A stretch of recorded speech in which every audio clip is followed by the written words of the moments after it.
se van logrando. Así que ahora cambiamos de tema y nos vamos a ver justamente hablando de Argentina, de Milei y la batalla cultural, qué pasó con la OEA y con Milei, en otro vivo de Agustín Laje, que hizo el viernes a la noche o sábado a la noche, si no me equivoco. Lo voy a buscar por acá. Milei hace temblar la ideología de género en OEA. Y vamos a ver qué ha pasado, qué ha sucedido. Conferencia de las Naciones Unidas. Ahí estamos. Bienvenidos a todos a una nueva transmisión en vivo de este canal de YouTube. Como verán, sigo fuera de mi casa, cada vez tenemos un fondo distinto, es que me encuentro en hoteles, haciendo vivos cada vez que considero que el tema realmente lo amerita y realmente entraña cierta urgencia. Por eso uno de los últimos vivos que tuvimos fue por el debate de Donald Trump contra Joe Biden. Y hoy tenemos un tema que probablemente no lo vas a ver en las noticias, no vas a verlo en otros canales de YouTube, no vas a descubrirlo en los paneles de los periodistas políticos. Es un tema sumamente importante, pero que pasará desapercibido porque supone un enorme triunfo para aquellos que estamos luchando contra la ideología de género en todo el mundo. Tenemos ya 590 personas. Te invito a que dejes un like. En el momento en que escuches esto, por favor, déjale un like a este video para que podamos llegar a más gente. Vamos a ver, vamos a tratar de explicar esto de la forma más simple posible. El gobierno de Milei hizo temblar la ideología de género en OEA. Yo diría le asestó un golpe bastante contundente del cual vamos a comentar en esta transmisión en vivo. Probablemente nunca hayas escuchado qué es la OEA, quizás incluso esta sigla te suene totalmente extraña. OEA significa Organización de Estados Americanos. Es la organización pública regional que articula a todos los gobiernos del continente americano y que pretende crear normativas y agendas para ellos. Esto guarda una íntima relación con lo que denominamos globalismo, que es un término bastante nuevo, pero que suena cada vez más y que cada vez es más importante que lo tengas en cuenta.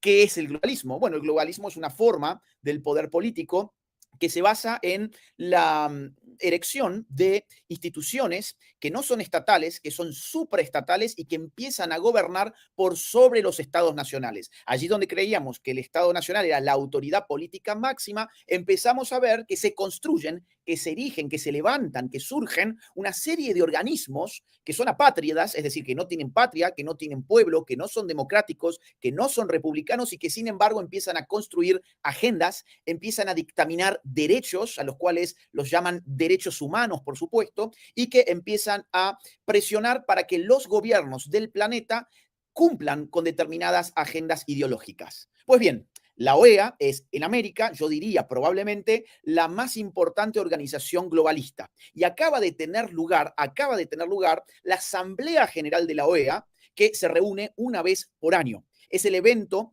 de más alto nivel que sostiene a este organismo internacional. Me estoy refiriendo a lo que aconteció entre el 26 y el 28 de julio pasado. Esta vez le tocó como sede a Paraguay. Esta reunión de OEA, esta Asamblea General de OEA tuvo lugar en Asunción. El año pasado fue en Washington, D.C., en los Estados Unidos, y cada año cambia de locación.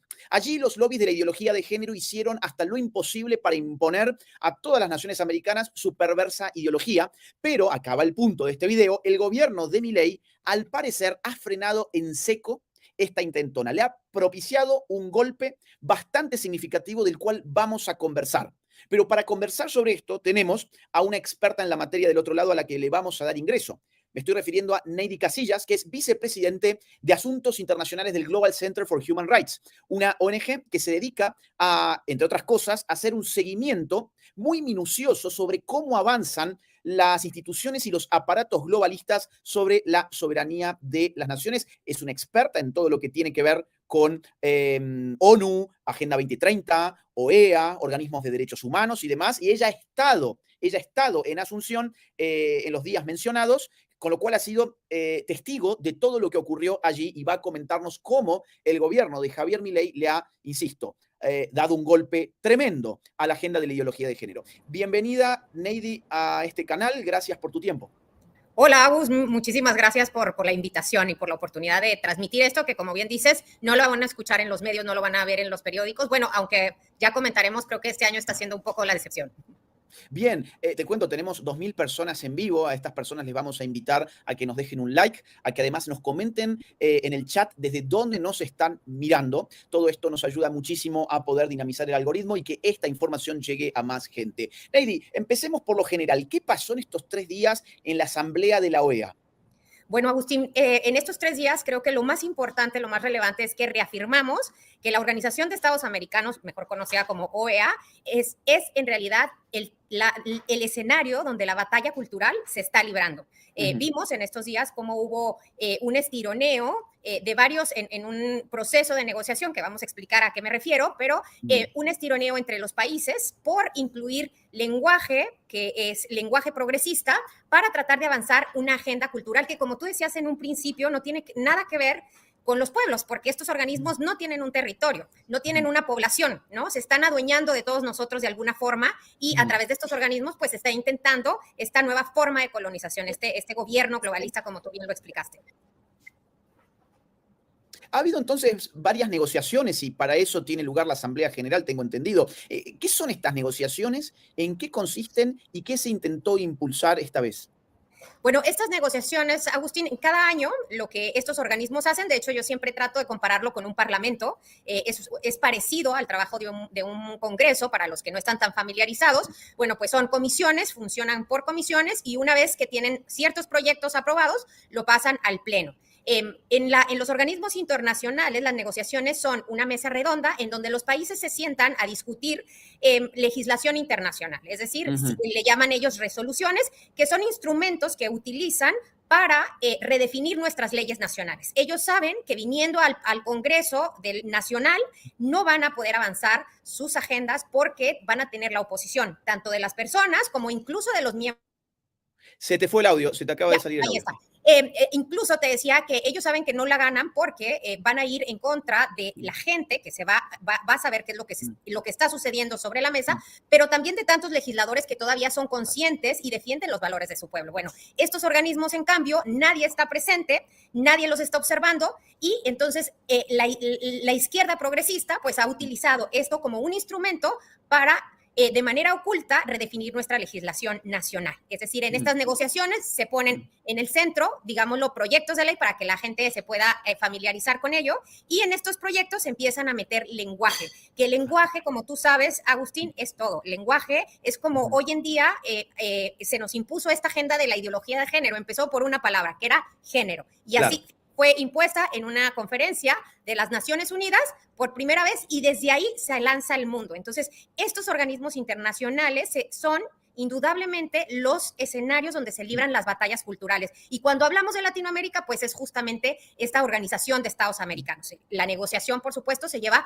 a cabo por aquellos países que forman parte de la región, incluyendo, son 35 países, incluyendo a los caribeños, y entre todos ellos tienen que llegar a lograr un supuesto consenso, y aquí no se votan, estos documentos no se votan, fíjate qué locura y qué antidemocrático, porque acá nada se vota, sino supuestamente se consensúan. Ese consenso es tan falso como cualquier otra mentira de estas organizaciones, porque forzan a los países a consensuar, a acordar este lenguaje, y eso lo hacen a través de una discusión en la que ciertos países, como por ejemplo Canadá, Estados Unidos, hoy en día lastimosamente México, incluso de forma grosera, tratan de imponer a los países estas agendas en contra de la voluntad. Y bueno, lastimosamente en muchas ocasiones los países ceden y así es como han logrado avanzar esta agenda. O sea, básicamente, si uno quiere insertar una agenda en una sociedad que no está dispuesta a convalidarla en su poder legislativo, no tiene más que elaborar una estrategia globalista para hacerlo a través de instituciones que no tienen ni representatividad ni base democrática, que no son nada transparentes y que sobre todo los ciudadanos ni siquiera tienen la idea de que esto existe. Esto es lo más interesante, que la gente en el chat nos cuente, por favor, ¿ustedes sabían que gran parte de las normativas a las cuales nos terminamos sujetando son cocinadas en negociaciones que tienen lugar en organismos internacionales como el que estamos mencionando? ¿Ustedes sabían, por ejemplo, que la agenda de la ideología de género se impuso a través de Naciones Unidas con la incorporación de este neolenguaje, de esta neolengua casi orwelliana en todas las naciones al mismo tiempo por una especie de casi orden de las Naciones Unidas, porque si no sabían esto, es muy importante saberlo, porque, digamos así, desvela la enorme farsa democrática a la que estamos sometidos al mismo tiempo que nos rigen a través de este tipo de burocracias globales. Tengo entendido, Neidy, que este año lo que querían meter a través de OEA era una política exterior feminista. Es decir, era condicionar a los estados-nación a tener políticas de exterior de corte feminista. ¿Esto era así? Y tengo entendido que además esto fue impulsado por gobiernos socialistas como el de Gustavo Petro, el de López Obrador y el de Luis Arce, el que acaba de inventarse un autogolpe de Estado. ¿Esto es correcto? Así es, Agustín. Ahorita cuando te decía las resoluciones, las negociaciones, bueno, hubo varios documentos, ahorita los comentamos, uno de derechos humanos, pero este que acabas de mencionar, la política exterior, es justamente el ejemplo más claro de esta imposición que se nos está queriendo hacer desde arriba. Si tú ves que la política, el nombre de la resolución, ahorita no la tengo aquí exactamente, pero es muy largo además, pero te voy a decir, era el impulsar la igualdad de la mujer, la igualdad sustantiva de la mujer a través de una política exterior, hasta ahí. ¿Qué es lo que nos dice el título? Mira, perdón, que acá creo que lo tengo. Dice, los estados americanos por la igualdad sustantiva y la participación plena, igualitaria, significativa y efectiva de todas las mujeres a través de sus políticas exteriores. Ese creo que era el título, ¿no? Ese es el título, imagínate nada más. Y tú ya desde ese título, Agustín, te puedes dar cuenta te lo están diciendo a través de la política exterior, es decir, no en los congresos, ni siquiera tu gobierno, no el ejecutivo, no el legislativo, vamos a ir a la política exterior, es decir, a estos organismos internacionales para impulsar una agenda feminista. Y esa agenda feminista estaba plasmada en esta resolución y realmente es una aberración esta agenda feminista que se intenta impulsar. Imagínate que ellos están supuestamente buscando la paz, que la paz rija en las sociedades, están buscando supuestamente los derechos de todas las personas, etcétera, pero no hay nada más discriminatorio que tener una política feminista en la que los términos que se usaban, Agustín, en esta resolución era como patriarcado, darle un aplauso a los movimientos feministas que luchan en contra del patriarcado, están tratando de monetarizar o, bueno, el trabajo femenino. Ellos dicen ahora que el trabajo reproductivo tiene que ser valorado, una idea que se oye preciosa, que tal vez muchas mujeres pueden identificarse, decir, uy, qué bueno que por fin vaya a ser valorado mi trabajo, porque bueno, siempre, tú sabes, en la casa, en lo escondido, los hijos, y se oye muy bonito, es cierto, pero todos admiramos, yo admiro muchísimo el trabajo que mi mamá hizo en casa, al quedarse, al cuidarnos, al alimentarnos y que sacrificó una carrera profesional por dedicarse a nosotras. Y ahora lo que están haciendo, Agustín, que esto es sumamente peligroso, están metiendo al Estado en la familia. Lo que quieren es que el vínculo familiar que existe de amor, que tú atiendes a tus hijos o a tu esposo o a los enfermos, a tu papá, etcétera, porque es tu familiar por amor, etcétera. Ahora lo que quieren es que esto tenga un valor y que el Estado te pague por este trabajo, que sea un trabajo remunerado. Y esto, el único fin que tiene es eso, meter al Estado en la familia, es decir, quebrantar por completo la única célula en la que de verdad se puede sostener esta sociedad y entonces sí, intervenir hasta lo más profundo del ser humano, que pueda entrar el Estado hasta el dentro de la familia, ¿no? Exacto, es digamos, amplificar las zonas de intervención del Estado, en la cual, claro, en algo que parece en principio simpático, es decir, bueno, como la mujer hace determinado tipo de labor dentro del hogar, habría que remunerarla con un salario. Exacto. Ahora, el problema es quién va a pagar ese salario. Y ya sabemos quién lo va a pagar. Lo van a pagar los pagadores de impuestos. Y con la misma excusa uno podría decir, bueno, y hay hombres que se dedican, por ejemplo, a cortar el césped en su casa, a limpiar, no sé, el automóvil los fines de semana, que se ocupan de arreglar cuando determinada cuestión dentro del hogar se rompe, que se suben escaleras y pintan zonas de la casa donde, digamos así, no está demasiado lindo pintado y demás. Entonces, ¿qué? Vamos a tener también que empezar en paralelo a remunerar todo este tipo de trabajo dentro del hogar. Esto significa más Estado y menos familia. Más Estado y menos familia. Vamos a hablar ahora, si te parece, Neidy, sobre el lenguaje. Habías dicho que aquí se daba una gran guerra por el lenguaje. ¿Cómo se planteó esta lucha en esta Asamblea General de OEA? ¿Apareció el problema del lenguaje? Y claro, como te digo, Agustín, en estos instrumentos, en estas resoluciones o en esta legislación internacional, lo que se trata es de imponer un lenguaje, una palabra que, como les decíamos en un principio, género, inició simplemente como una sola palabra que se insertó en un documento y esa palabra sirvió para volver a redefinir toda la estructura de la sociedad e incluso la naturaleza de la persona para disociar el sexo del género y abrir la puerta a los números de género que hoy conocemos, ¿no? Entonces, el lenguaje lo es todo y cada año han utilizado estos instrumentos y lo digo así porque en los tratados internacionales, es decir, la ley que obliga a los países, no existe nada que soporte su agenda. Es decir, los derechos humanos, como fueron plasmados en los tratados internacionales, protegen la familia, protegen la vida, protegen la libertad de expresión, la objeción de conciencia, etcétera. Y como ellos saben que no existe un instrumento que ellos puedan utilizar, lo que han hecho, pues es construir estos documentos, estas resoluciones, para poder redefinir los tratados y nuestras leyes nacionales, ¿no? Entonces, ahí es donde empiezan a meter una palabrita, mujeres en toda su diversidad. ¿Qué es mujeres en toda su diversidad? Parece que no es nada. Bueno, es todo el tema transgénero. Están tratando de redefinir el concepto de la mujer y hoy en día es cualquier hombre que también se perciba mujer, ¿no? Y entonces ahí empiezan. El año pasado fue mujeres, el antepasado fue mujeres en toda su diversidad. Este año ya era mujeres, adolescentes y niñas en toda su diversidad. Wow.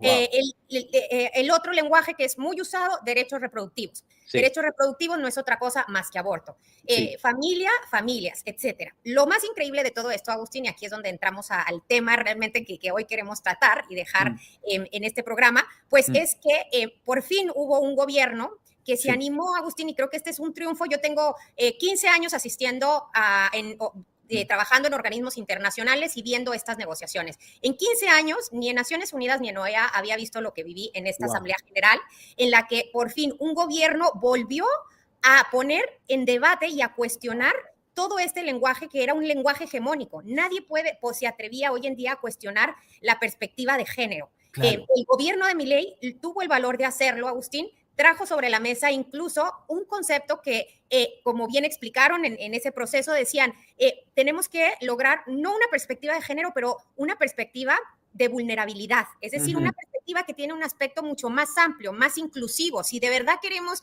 el bien de la sociedad, entonces vámonos ampliando, porque vamos a ser tan limitados para decir género. No, o sea, se deja afuera, entonces la salud, se deja fuera a los niños, se deja fuera a los ancianos, se deja fuera a los discapacitados, y entonces comenzó todo un debate que además, también hay que decirlo, era un debate que por fin elevó, por lo menos de parte de Argentina, elevó el nivel de debate, ¿no? Antiguamente el debate era porque género, porque sí, ¿no? O sea, sin ningún argumento. Hoy en día Argentina vino y bueno, con el liderazgo de Diana Mondino, de la canciller, pues entonces volvieron a impulsar y a cuestionar todo este debate, ¿no? Y esto fue increíble, como te digo, Agustín, porque nadie se había atrevido, nadie había tenido el valor de cuestionar esta hegemonía cultural que se impone desde estos organismos. De hecho, no solamente se cuestionó los términos como género, pero también familias, también se cuestionó los mismos derechos reproductivos, que es el aborto, la salud sexual y reproductiva, porque en una resolución sobre salud, el único aspecto era salud sexual y reproductiva, como si nosotras las mujeres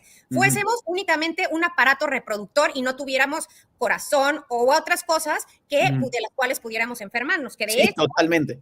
La misma Organización Mundial de la Salud, la cual tampoco confío mucho, debo decirlo, reconoce que las principales causas de muerte de la mujer son totalmente distintas. Una de las principales causas de muerte de la mujer tiene que ver mucho con los accidentes cardiovasculares, con temas del cerebro, Alzheimer, temas de demencia. Es impresionante. Yo me empecé a estudiar todo esto y es impresionante que las causas no están, pero ni ahí cerca de algo que tenga que ver con el aparato reproductor de la mujer. Y sin embargo, toda la insistencia pasa por ahí. Toda la insistencia pasa por la natalidad. El gran problema no es que se muera la mujer, sino que la mujer se reproduzca. Exactamente, en eso se enfocan los esfuerzos, lastimosamente. También fue una oportunidad para exhibir a los extremos a los que hemos llegado, Agustín. En un momento, Argentina introdujo en un párrafo el lenguaje de prohibir la venta de niños. ¿Tú qué hubieses pensado? Que eso pasó, ¿no? Bueno, pues no pasó. ¿Por qué? Porque Colombia, México, Canadá, Estados Unidos, Chile, Costa Rica, Honduras, rechazaron condenar la venta de niños, Agustín. O sea, esto también es impresionante porque el gobierno de Milei logró exhibir el extremo increíble al que han llegado el radicalismo de estos gobiernos de izquierda, que no son capaces de condenar la tragedia de la venta de niños. Realmente. Ahora, perdón que te interrumpa ahí, porque este tema, la verdad, me dejas boquiabierto. No lo sabía. No tenía idea. Lo que sí ha sido de público conocimiento es que la campaña kirchnerista contra Milei se basó en gran medida en acusar a Milei por una opinión de una discusión filosófica que habían tenido hacía varios años con un periodista, en donde Milei habría dicho que no estaría en contra, o más aún, que él estaría a favor filosóficamente del concepto de venta de órganos. Esto que no incluyó en absoluto ninguna política dentro de su programa electoral. Sin embargo, se utilizó a todo propósito para difundir la idea de que Milei quería vender niños, quería vender órganos, que iba a legalizar la venta de órganos, cuando eso no aparecía en su programa electoral en absoluto, y aclaró un sinfín de veces que había sido una opinión filosófica en un contexto muy específico, en el marco de un diálogo con un periodista, y además hace un muy buen tiempo. Y ahora vos me estás diciendo que los gobiernos del socialismo del siglo XXI, que además son los más adictos al globalismo, hay que decirlo, se opusieron a una resolución para impedir o para castigar, para condenar la venta de niños. Exactamente, así, increíble, un tema que... ¿Con qué tipo de argumentos? Porque uno supongo que tiene que argumentar eso, ¿o no es público lo que argumentan? Es público bueno, público no, porque estas negociaciones suceden en un salón cerrado, que esto es, por eso decimos que es todo una maniobra antidemocrática en la cual nadie, ni tan siquiera tenemos el derecho de poder ver qué es lo que se está discutiendo cuando lo que se discute va a tener un impacto en nuestras vidas y en nuestras naciones. Pero estas negociaciones son ocultas y en un salón cerrado el nivel, como te decía, de debate es simplemente no estoy de acuerdo porque eso suena como mercantilizar niños. Pues sí, es eso justamente. Y sucede cada día y en una dimensión que no nos imaginamos, ¿no? Y sin embargo no fueron capaces de condenar la venta de niños. Fue algo realmente impresionante, pero como te decía, yo creo que el mayor logro de este año fue que el gobierno de Milei, al traer esta discusión a la mesa, pues volvió también a poner en evidencia el radicalismo de estos países, y eso también ayudó a que otros países le acompañaran, ¿no?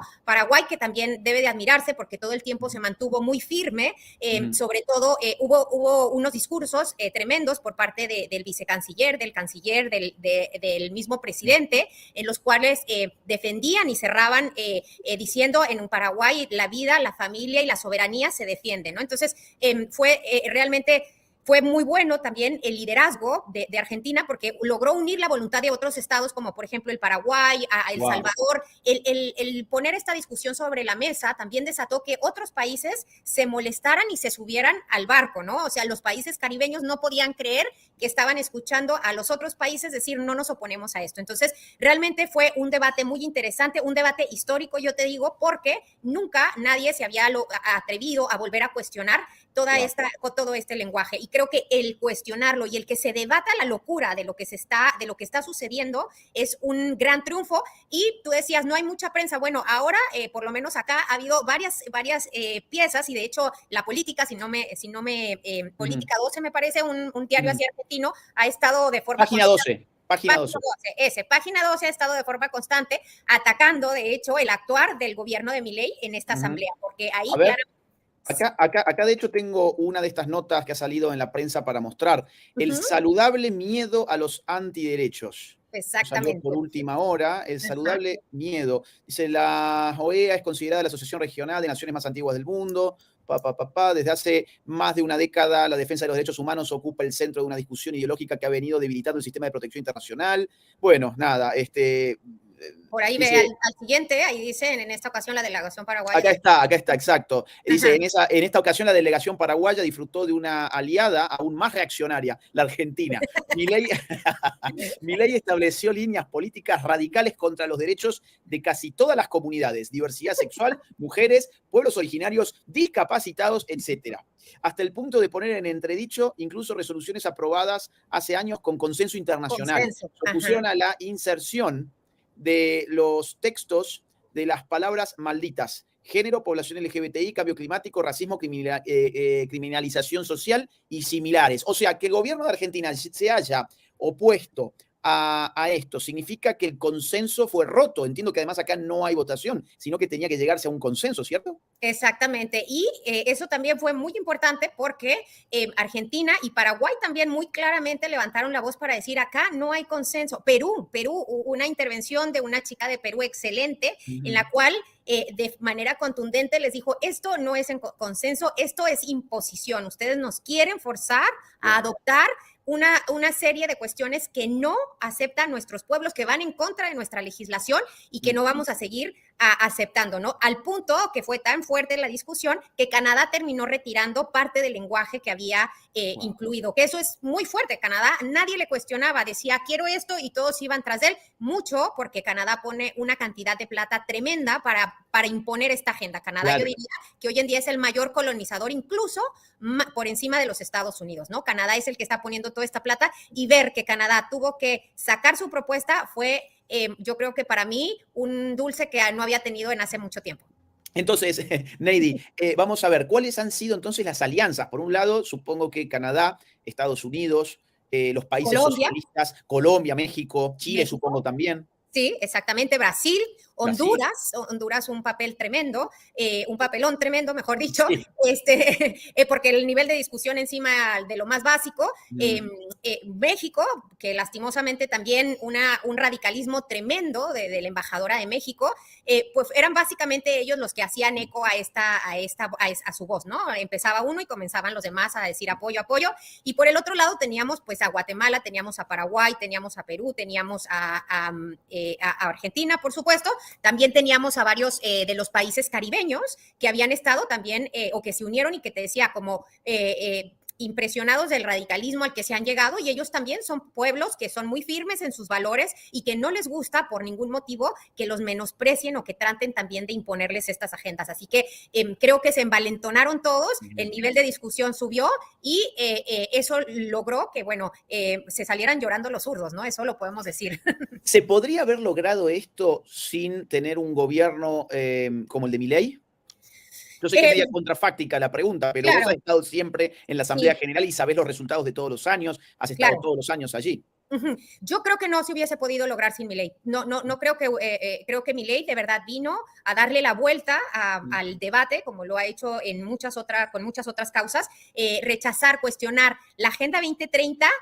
¿Quién lo dice hoy en día, Agustín? Nadie habla en contra de la Agenda 2030. Todos los países hasta se llenan la boca al decir la Agenda 2030 y Milei vino a cuestionar esta agenda, que es una agenda ideológica, que es una agenda que está buscando el poder de unos cuantos y aplastar a toda una mayoría, adueñándose de nuestros recursos naturales, de nuestros recursos incluso humanos, etcétera, ¿no? Entonces, realmente sin el liderazgo de Milei, yo creo que esto no hubiese logrado, porque además en algunas ocasiones los países tímidamente hacían algunas propuestas. El gobierno de Milei vino con una firmeza tremenda, sin ningún miedo además y sin dejarse amedrentar, porque llegaba y dijo claramente, esto yo no lo acepto, sin ningún miedo. Nadie se atrevería, antes yo te lo digo, no lo había visto, nadie se atreve a cuestionar género, nadie se atreve a decir la perspectiva de género, no. De hecho, Argentina en una nota aclaratoria dejó sentado que para Argentina el término género siempre va a significar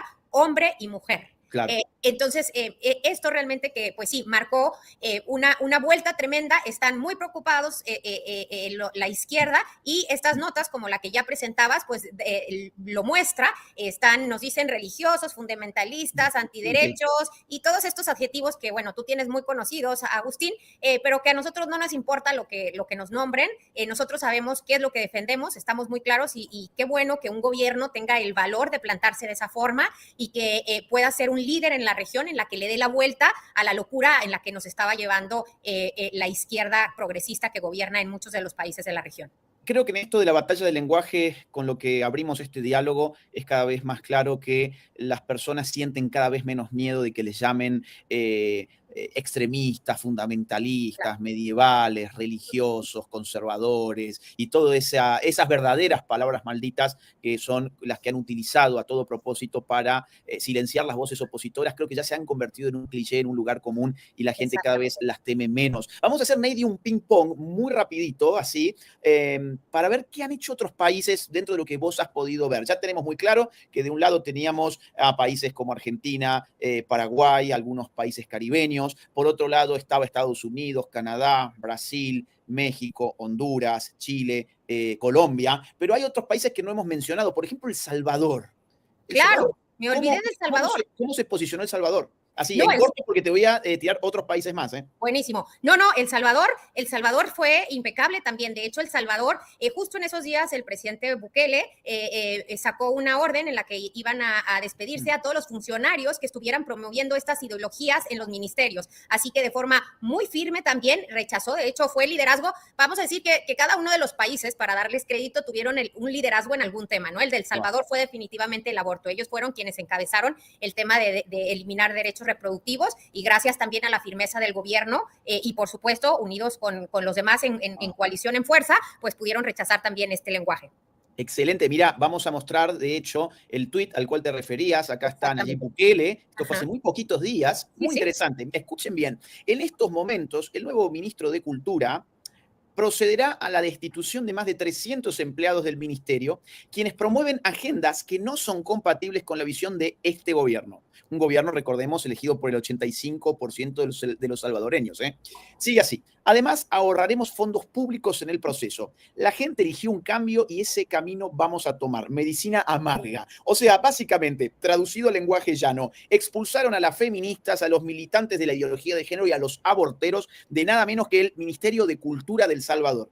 Esto es a lo que se estaba refiriendo recién Neidy Casillas. Neidy, te lanzo otro país que este sí lo has mencionado, pero me ha generado dudas. Guatemala, ¿lo pusiste del lado de los buenos? Guatemala con Semilla, que Semilla es el partido gobernante, un partido impulsado por la Embajada de los Estados Unidos. Se sospecha incluso de corrupción y de fraude electoral impulsada por la embajada norteamericana en las últimas elecciones en Guatemala. Y este partido progresista, encabezado por un sociólogo de izquierdas, ¿lo estás poniendo en el lugar de los buenos? ¿A qué se debe eso? Y mira, justamente qué bueno que me lo preguntas, Agustín, porque tienes toda la razón. Guatemala solía ser, de hecho, uno de los países más fuertes en la OEA y más firmes. Lastimosamente, hoy con este nuevo gobierno perdió esa contundencia con la que solía actuar en estos organismos. Pero sí debo decir, y aquí es un ejemplo y una lección para todos los ciudadanos, siempre nos dicen, pero ¿qué podemos hacer? ¿Cómo podemos participar? Etcétera. Bueno, a través de una organización que tú debes de conocer mucho, AFI, ellos estuvieron dando seguimiento también a lo que estaba pasando en estas negociaciones e hicieron toda una campaña en su país para exigirle a su gobierno que actuara de acuerdo a lo establecido en su legislación y de acuerdo a lo que ellos habían votado. Así que no tuvo la contundencia de otros años, debo decirlo, pero sin embargo, y gracias a la participación y al compromiso de la ciudadanía de Guatemala, pues entonces sí lograron forzar, por ejemplo, que se opusiera al discurso de odio, que fue otro de los grandes temas que se manejaron en estas resoluciones, ¿no? O sea, tampoco salió ese lenguaje, discurso de odio, que sabemos que lo aplican para censurar voces opositoras. ¿También contra eso tuvimos un triunfo? No puedo decir un triunfo porque se rompió el consenso. Eso sí, no salió, quedó en parte, pero sí se rompió el consenso porque varios países salieron a decir yo me voy a reservar este concepto porque para mí esto es la censura, ¿no? Y no solamente este año, también vimos todo un movimiento, también patrocinado por Canadá, en el cual se intentó introducir en las resoluciones ya el concepto antiderechos para prohibir, decían, movimientos regresivos en la región. Así que realmente había toda una guerra en contra y tratando de censurar también a grupos, hubo varios grupos pro vida que trataron de participar en la asamblea, a los que no se les permitió la participación, porque esta organización que se dice democrática y que se dice defender los derechos humanos, lo sacó de la conversación porque no les gusta que existan voces disidentes, voces con fuerza, que hablen en contra de estas agendas hegemónicas que nos están tratando de imponer. A ver, más países. ¿Qué pasó, por ejemplo, con Uruguay, que supuestamente tiene un gobierno de centro-derecha? A mi juicio es una centro-derechita cobardada, pero ¿Qué hizo el gobierno de Uruguay en este caso? Bueno, el gobierno de Uruguay nada más, la verdad que no hizo nada, excepto que sí apoyó la parte de discurso de odio. En esa sí se opuso. Fue la única parte en la que apoyó a Argentina y ahí sí se opuso. Así que bueno, démosle un puntito, bien, medio puntito. medio puntito. ¿Qué pasó, por ejemplo, con Ecuador, que también tiene un presidente bastante nuevo, un poco inclasificable por ahora? Sí. Yo le tengo bastante desconfianza, para ser sincero. Creo que es un centro demasiado tibio, un centro, no sé ni siquiera si llamarlo centro derecha cobarde o centro cobarde directamente. Yo diría una izquierda light, no un centro. Es tremendo. Ecuador, en su actuar en los organismos internacionales, es tan liberal como Canadá, o tan liberal como hoy en día Chile, o tan liberal como todos estos. Es liberal en una terminología norteamericana, aclaremos, porque para el público liberal es Argentina, por ejemplo, exactamente, con el gobierno de Milei. Liberal en el sentido de los liberales, de los progres en Estados Unidos. Exactamente. Así que Ecuador es una lástima, porque yo sé que incluso en muchas ocasiones, por ejemplo, una de las cuestiones que Ecuador apoyó fue el tema de mujeres, adolescentes y niñas en toda su diversidad. Es decir, la promoción de la hormonización de las niñas, de la amputación de los órganos de las niñas, todo lo que es el tema transgénero. Es una lástima que gobiernos como Ecuador, que se dicen una supuesta centro, derecha, etcétera, realmente es una hipocresía total. Lo que está haciendo es venir a estos foros que pasa muchísimas veces engañando a su población y, al contrario, siendo cómplice de estos organismos para imponer todas estas agendas, autoimponerse estas agendas de ellos. A ver, un último gobierno, el de República Dominicana, por ejemplo. Estábamos hablando de que en la zona del Caribe y Centroamérica se habían dado varios apoyos a la postura argentina de cuestionar la ideología de género, y República Dominicana es una de las naciones más conservadoras de todo el continente. Incluso lo podemos ver en su bandera, en su gente. La verdad es que yo he ido mucho a Dominicana, la gente es maravillosa, tiene los valores muy claros, los principios muy claros, pero no sé si el gobierno representa bien esta parte del pueblo dominicano. ¿Qué ha hecho el gobierno, Noea? Y de vuelta a otro de los países que es una lástima, que siendo un pueblo tan conservador, un pueblo con tantos valores y un pueblo con una riqueza tremenda, estén tan mal representados en la organización o en estos gobiernos. La República Dominicana, la única parte en la que se excusó, que en la que no consensuó, fue la parte de niñas. No incluyó niñas, pero sí incluyó los demás términos. Apoyó aborto, apoyó todos los temas que están totalmente en contra, que son impensables para la gente de República Dominicana, Agustín. Bueno, pues en estos organismos, estos gobiernos son totalmente progresistas y casi que parecían un gobierno más de izquierda que en realidad lo que es su gobierno. Y es una lástima, porque aquí es donde vemos cómo están avasallando, y por eso nosotros insistimos en que estos organismos son el escenario en donde las batallas culturales se están librando, ¿no? Me están preguntando en el chat por uno más que se me había pasado de largo y no es menos importante. Costa Rica. A ver, Costa Rica es un lugar, para mí, naturalmente abierto al globalismo. Sí. Bien, a mi juicio tiene una propensión casi connatural, bajo toda esta farsa de la ausencia de Fuerzas Armadas, toda esta cosa pura vida. Sí.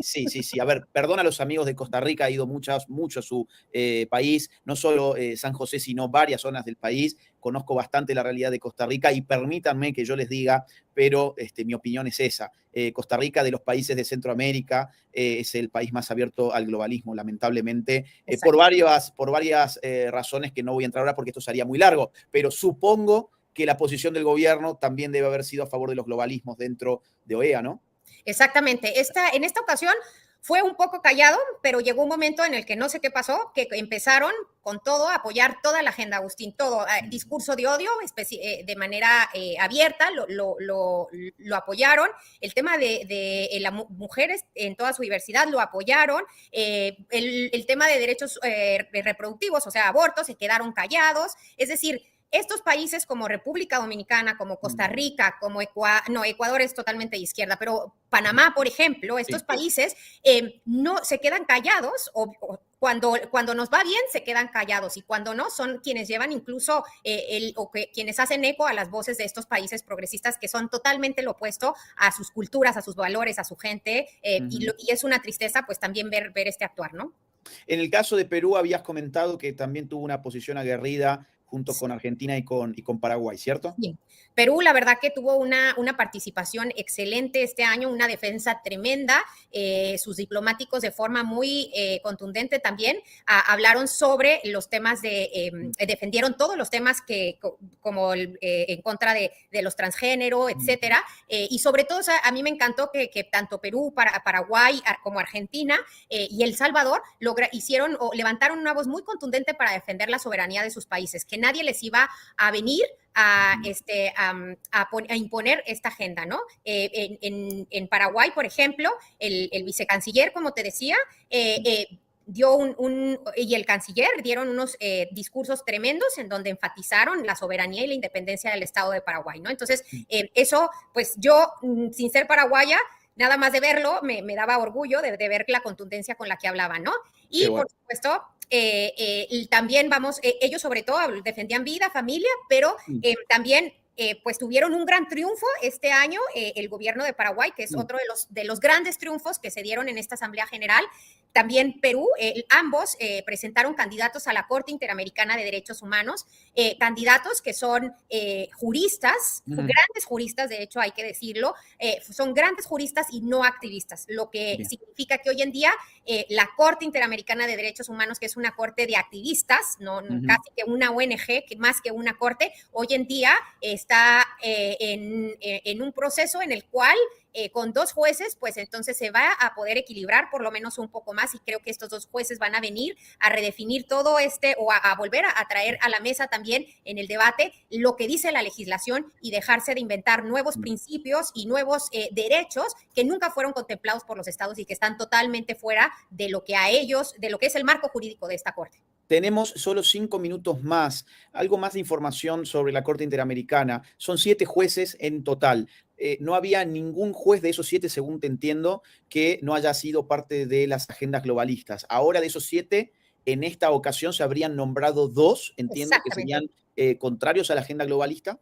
Exactamente, vienen 2 que van a ser contrarios a la agenda globalista, ellos van a comenzar en el 2025, así que bueno, de 7, como dices, de 7 activistas radicales en favor de todos estos temas progresistas, salieron 2 jueces, el de México y el de Colombia, que eran tremendos activistas para dar paso a estos 2 nuevos abogados, juristas, que no tienen una agenda, sino que vienen en realidad, en Estados Unidos le llaman originalistas, es decir, que lo que van a hacer es a hacer valer lo que los estados acordaron, ni más ni menos, pero lo que acordaron, porque de lo contrario, y lo que hasta hoy ha sucedido es quedarse totalmente fuera de lo que es el derecho internacional y violentar la soberanía de los estados. Recordemos, por ejemplo, que en el 2017 esta Corte, la Corte Interamericana de los Derechos Humanos, se inventó derechos LGBTI a partir de un pedido de opinión consultiva por parte de Costa Rica, justamente, que recién lo mencionábamos. Un gobierno de izquierdas, el gobierno del PAC, un gobierno totalmente de izquierdas que ya no está más en Costa Rica, pero que en su momento pidió esta opinión consultiva a la Corte, generó la posibilidad de estos jueces activistas, entre los cuales estaba Zaffaroni, que seguramente nuestros espectadores argentinos lo conocen muy bien a Zaffaroni, tenía casas prostíbulos por toda Argentina, básicamente, por todo Buenos Aires, y este juez se inventó para todo el continente americano que había algo llamado derecho a la identidad de género, derecho a la adopción homoparental y demás cuestiones. Bien, tenemos muy poquitos minutos. Una de las últimas preguntas que yo tenía para vos es, ustedes presentaron un informe en el Senado de Paraguay, ¿no? ¿Sobre qué era y cómo impactó esto?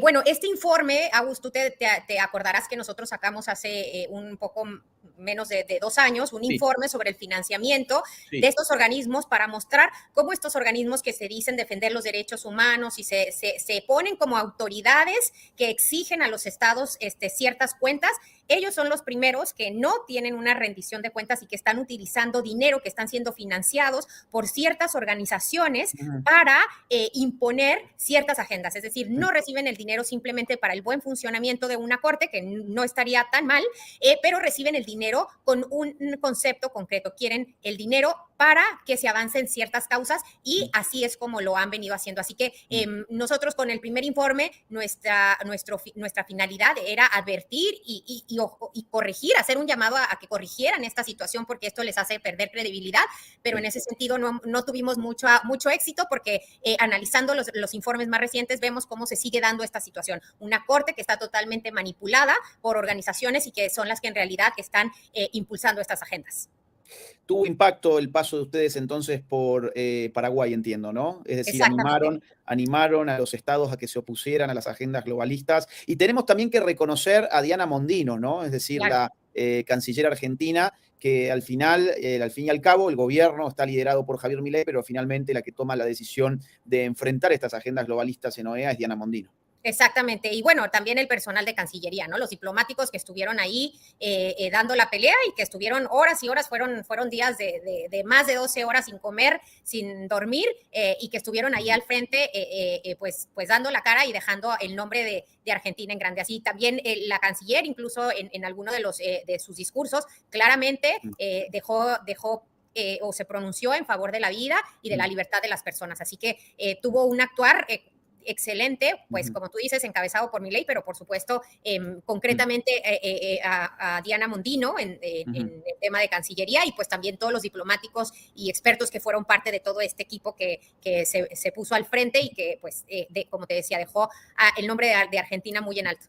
Gran triunfo de las ideas de la libertad, del respeto por la vida, por la libertad y por los verdaderos valores que defiende el gobierno de Javier Milei. Y un ejemplo para todo el continente, un gran acontecimiento acaba de tener lugar en OEA. Los zurdos están que trinan, están que lloriquean e incluso sus lágrimas nos salpican. Pero los medios en general no han hecho eco sobre esto para que no se sepa que hay una contraofensiva tremenda dentro de los organismos internacionales para barrer con todas estas agendas liberticidas y antivida y antifamilia que ha llevado adelante con toda comodidad desde hace muchos años la izquierda globalista. Neidy, gracias por todo lo que hacen desde el Global Center for Human Rights. Voy a recomendar a mis amigos que tienen redes sociales, que tienen Instagram, que sigan al Global Center for Human Rights en sus redes sociales, porque ustedes viven subiendo información muy, muy importante sobre todos estos temas. Y la página del Global Center en internet, ¿cómo es, Neidy? Global Center for Human Rights .org. Muy bien, muchísimas gracias, Neidy. Te mando un abrazo grande. Igualmente, Agustín, muchísimas gracias por el espacio. Nos vemos. Chau, chau. Bien, nosotros nos quedamos 2 minutos nada más. Te quiero comentar un momento publicitario. Vamos a agradecer a uno de nuestros sponsors. Junto con los amigos de Cube Exchange, vamos a estar sorteando $1,000 para nuevos usuarios. Vamos a repartir estos $1,000. Bueno, y así pasaba entonces este vivo de Agustín Laje. Hola Eva, ¿cómo estás? Que volvés acá después de tanto al chat.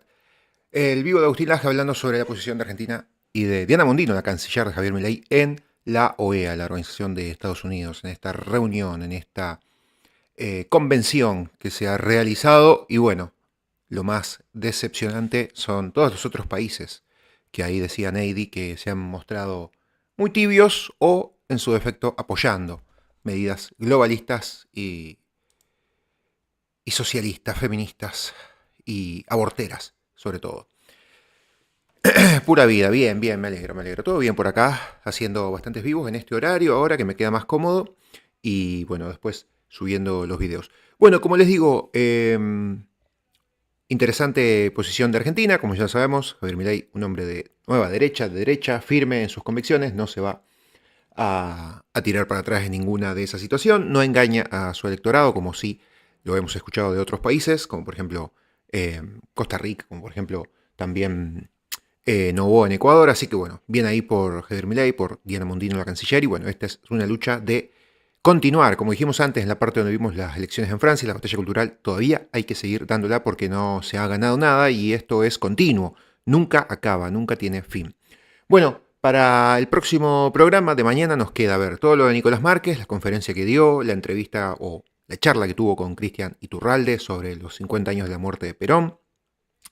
Nos queda ver, bueno, si hace algo más Agustín hoy, que no sé si hará o no, también nos quedará ver eso. Nos quedan ver editoriales de Johnny Viale, nos quedan ver una rareza, que acá lo busqué recién, pero no tengo tiempo para verlo, pero lo vamos a ver mañana, de alguien en Argentina, representante, que ha jurado no por Argentina, sino que ha jurado por Palestina también. Eso es muy gracioso y hay que verlo y repasarlo. Así que bueno, todo eso nos va a quedar para mañana.